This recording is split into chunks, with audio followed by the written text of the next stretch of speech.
Hi hello నమస్తే welcome back to our channel. నేను మీ రాజేశ్వరి. అందరూ ఎలా ఉన్నారు?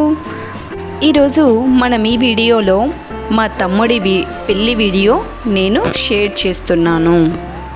ఇది ముహూర్తం రోజున అంటే అక్టోబర్ 25న పెళ్లి జరిగింది. 24వ తేదీన ఈ విధంగా ముందు రోజు మేము దీపారాధన చేసుకొని అలాగే ఇంటి పెద్దల్ని కూడా మేము పూజించుకున్నాము. మా జేజీ జేనాన్న ఫోటోలను పెట్టి ఆ రోజు వాళ్ళకి కూడా మేము నైవేద్యాన్ని సమర్పించి పూజించుకుంటాము. మా జేజీ మరణం తర్వాత సంవత్సరంలోపు జరిగే మొట్టమొదటి కార్యక్రమం మా తమ్ముడి పెళ్ళి. మా పూజ అయిపోతుండగానే ఈలోపు వీడియోగ్రాఫర్స్ వచ్చి మా ఇంటినంతా ఒక రౌండ్ చుట్టేశారన్నమాట. ఈ విధంగా మా ఇంటినంతా నేను మీతో షేర్ చేసుకుంటున్నాను. ఇవి మా హాల్ రూమ్లో ఉండే ఫొటోస్ అన్నమాట. పై ఇంటి నరసింగప్ప వారి పెళ్లి పిలుపులు అని ఆహ్వాన పత్రిక మేము వేయించాము. ఆ ఆహ్వాన పత్రిక మాకు గుర్తుండేందుకు ఈ విధంగా వీడియోలో కూడా వీటిని యాడ్ చేసుకున్నామన్నమాట. ఈ మధ్య అందరికీ తెలిసిందే, పెళ్లి పందిర్లు ముందుగానే రెడీమేడ్ పెళ్లి పందిర్లని రెడీ చేస్తున్నారు. అంటే ముహూర్తం రోజున రాత్రే వారు ఇంటికి వచ్చి మనం ఏ విధంగా డిజైన్ చేయించాలనుకుంటున్నామో ఆ విధంగా వాళ్ళు డిజైన్ చేసి వెళ్తారన్నమాట. ఇంతకుముందు కాలంలో అయితే కులం కానీ లేదా దాయాదులు అన్నదమ్ముళ్ళ వరుస అయిన వాళ్ళు కానీ వచ్చి కంకణాలు కట్టుకొని ఈ పెళ్లి పందిరి స్టార్ట్ చేయడం మొదలు పెడతారన్నమాట. ఇక్కడ మేము ఈ విధంగా పాలకొమ్మలు తీసుకొని వచ్చారు. పాలకొమ్మలు తీసుకొని వచ్చి వీటిని పందిరి పైన ఉంచుతారు. ఇది కూడా శాస్త్రోక్తంగా జరుగుతుందన్నమాట. ఈ విధంగా ఇంట్లో దీపం పూజించిన తర్వాత కలశం తీసుకొని ఈ విధంగా మన ఇంటి బంధుమిత్రులతో కలిసి పుట్టమన్ను దగ్గరకు వెళ్ళాలన్నమాట. ఇందులో కనీసం జంటలుగా 3 ఉండేలాగా చూస్తారు. 3 లేదా 5 మంది జంటలుగా ఉండేలాగా చూస్తారు. ఆ పుట్టమన్ను తీసుకొని వచ్చే గిన్నెలకు కూడా పసుపు కుంకుమను రాసి కంకణాలను కట్టి తీసుకొని వెళతారు. ఈ విధంగా తీసుకొని వెళ్ళిన వాటిలో మనం పుట్టమన్నును నింపుకుంటాం.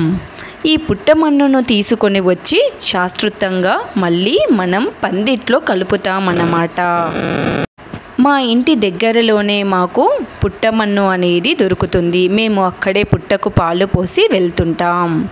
అక్కడికి వచ్చి మేము ఈ విధంగా పుట్టలో కొలువై ఉండేది ఆ పాము అనగా సుబ్రహ్మణ్యేశ్వరుడి స్వామి రూపం కాబట్టి ఆ రూపానికి ప్రతిరూపం పాముగా మనము ఆ పాముని నమస్కరించి పూజించుకొని అక్కడ నైవేద్యాన్ని టెంకాయని సమర్పించి మా ఇంటి పందిరి కోసం మేము నీ పుట్టను తవ్వుతున్నాము, మమ్మల్ని క్షమించు అని మంచి మనసుతో వేడుకొని స్వామిని పూజించుకొని పుట్టమన్నును తీసుకొని వెళ్ళటం జరుగుతుంది. ఇక్కడ ఈ విధంగా అక్కడ ఉన్న నాగేంద్రునికి మేము ఈ విధంగా పూజించి టెంకాయను కొట్టి పుట్టమన్ను త్రవ్వడం స్టార్ట్ చేస్తామన్నమాట.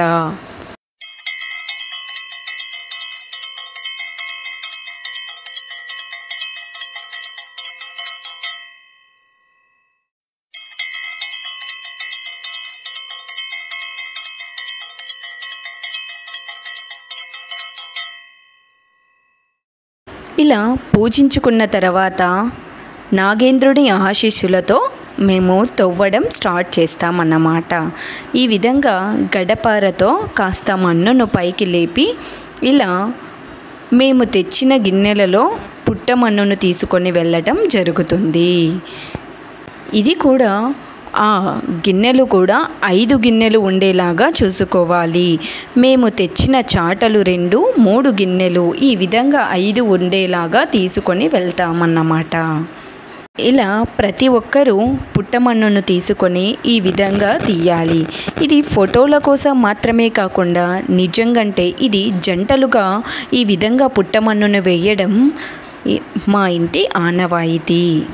ఆల్రెడీ పందిరి వేషం ఎందుకులే ఇంకాస్త చాలు అంటే మా పిన్ని వినకుండా గిన్నె నిండగా నింపిస్తుంది.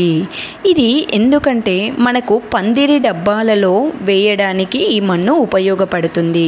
ఇది మనకి 5 రోజుల పాటు కావాలన్నమాట. ఎందుకంటే మనం పందిరి 5 రోజుల నాడు విప్పడం జరుగుతుంది కాబట్టి నిండుగా ఉండేలాగా చూసుకోవాలి. పుట్టమన్ను తీసుకొని ఇక అందరం ఇంటికి బయలుదేరుతున్నామన్నమాట. ఇక ఇంటి దగ్గరికి వెళ్ళి ఆ పుట్టమన్ను డబ్బాలలో ఈ మన్నుని నింపుతామన్నమాట. పదండి, మాతో పాటు వచ్చి మీరు కూడా ఆ వేడుకను చూసేయండి. ఎప్పుడు మన పనులలో హడావిడి బిజీ లైఫ్లో ఉండే మనం ఇలా బంధువులు వచ్చినప్పుడైనా కాస్తంత కలిసి ఉండేలాగా ఈ పెళ్లి వేడుకల్లో పాల్గొనాలని అందరినీ కోరుకుంటున్నాను. ఇలాంటి పెళ్లి వేడుకల్లో అందరూ పాల్గొనేలాగా చూడండి. ఇక మనం ఇంటికి వచ్చేసాం. ఇక్కడ మేము తెచ్చినవన్నీ ఇట్లా పందిట్లో పెట్టి ఫోటో తీశారన్నమాట. ఇక్కడ పందిరి హడావిడి జరుగుతుంది. ఇక్కడ మళ్ళీ మా పిన్ని నామాలు పెట్టడం స్టార్ట్ చేసేసింది. ఆల్రెడీ ఉదయాన్నే పెట్టుకొని వెళ్ళినా మళ్ళీ ఇప్పుడు పందిరి వేస్తున్నాం కనుక ఇప్పుడు మళ్ళీ పెట్టుకోవాలి అంటూ ఇలా నామాలతో మమ్మల్ని అలంకరించేసింది. ఇదిగోండి, పెళ్ళికొడుక్కి ఇంకా 2 సార్లు పెట్టడం జరిగింది. ఇలా ఈ విధంగా మనం తెచ్చిన పుట్టమన్నును ఈ విధంగా వేస్తారన్నమాట. ఆల్రెడీ ఆ డబ్బాలలో ఇసుకతో నింపి ఉంటారు, కానీ పుట్టమన్ను వేయడం అనేది ఆనవాయితీ కనుక ఈ విధంగా పుట్టమన్నును మనం తెచ్చిన పుట్టమన్నును ఈ విధంగా నిండుగా కప్పివేస్తారు. ఇది నీళ్లు పోయగా కిందికి వెళ్తుంది కనుక మట్టి అనేది కరిగిపోతుంది కనుక ఎక్కువ తెచ్చుకుంటే మళ్ళీ ఒక 5 రోజుల వరకు ఇది ఉంటుందని ఎక్కువగా తెచ్చుకోవాలని చెబుతూ ఉంటారు. ఈ విధంగా పందిరికి కంకణాలు కట్టడం కూడా స్టార్ట్ చేసేశారు. ఈ విధంగా జంటలు కూడా కడుతూ ఉంటారు.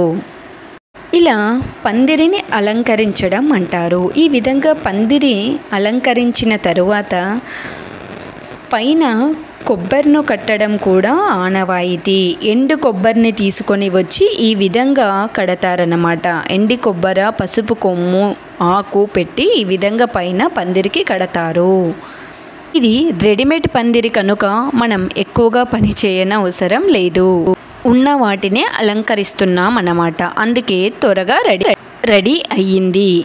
ఇక ఇంత దూరం అలసిపోయి వచ్చాం కనుక విందును ఆరగించి ఆ తర్వాత మరో వేడుకలో మీ ముందుకొస్తాను. Bye, take care.